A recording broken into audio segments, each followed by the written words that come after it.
Hello बंधु, एक बार फिर से बीके इंग्लिश क्लासेस में आपका स्वागत है। आज हम लोग पढ़ेंगे कक्षा 10 में एक पोएम है जो है डस्ट ऑफ स्नो। इसकी सेंट्रल आइडिया पढ़ेंगे बंधु आज हम। तो डस्ट ऑफ स्नो को लिखा है रॉबर्ट फ्रॉस्ट ने।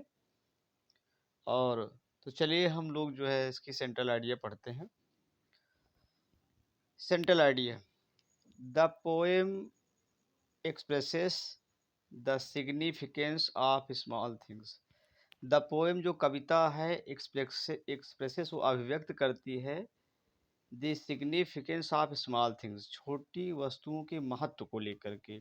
अर्थात ये जो कविता है छोटी वस्तुओं के महत्व को लेकर के बताई गई है। इन चेंजिंग वंस एटीट्यूड, कि कैसे किसी व्यक्ति का दृष्टिकोण जो है बदल जाता है। द पोएट एप्रिसिएट, कवि प्रशंसा करता है द ब्यूटी ऑफ द स्नोफ्लैक्स, जो बर्फ के छोटे छोटे टुकड़े गिरते हैं उनकी सुंदरता को लेकर के कवि ने प्रशंसा किया है। विच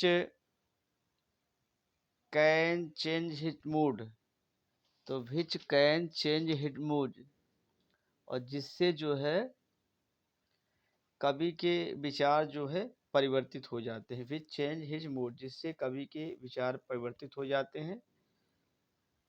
and saved many precious moment, और जो उसके कीमती क्षण होते हैं फ्रॉम बीइंग वेस्टेड अवे, वो नष्ट होने से बच जाते हैं।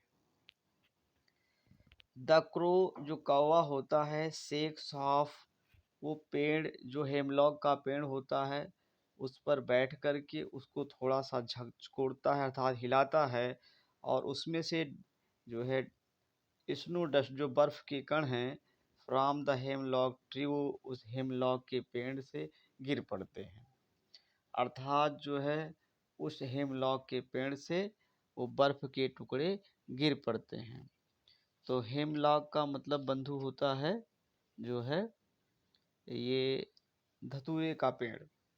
द सेम वे, ठीक उसी प्रकार से, कभी कहता है वन कैन से का, कोई भी व्यक्ति हिला सकता है, कोई भी व्यक्ति द्रवित कर सकता है the sadness from one's hurt, किसी भी व्यक्ति के हृदय की उदासी को झकझोर सकता है।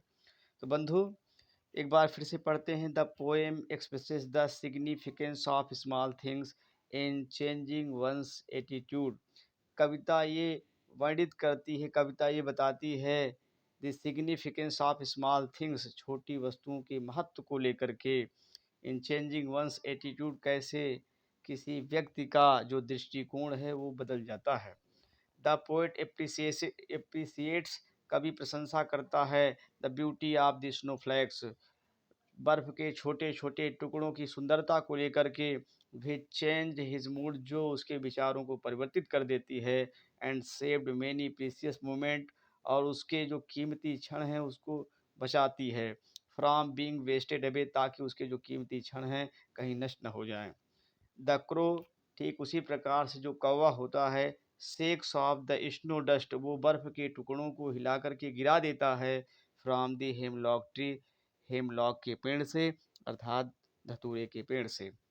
द सेम वे, ठीक उसी प्रकार से, वन कैन से का, कोई भी इंसान हिला सकता है, झकझोर सकता है द सैडनेस, उदासी को, फ्रॉम वन साइड, किसी के हृदय को।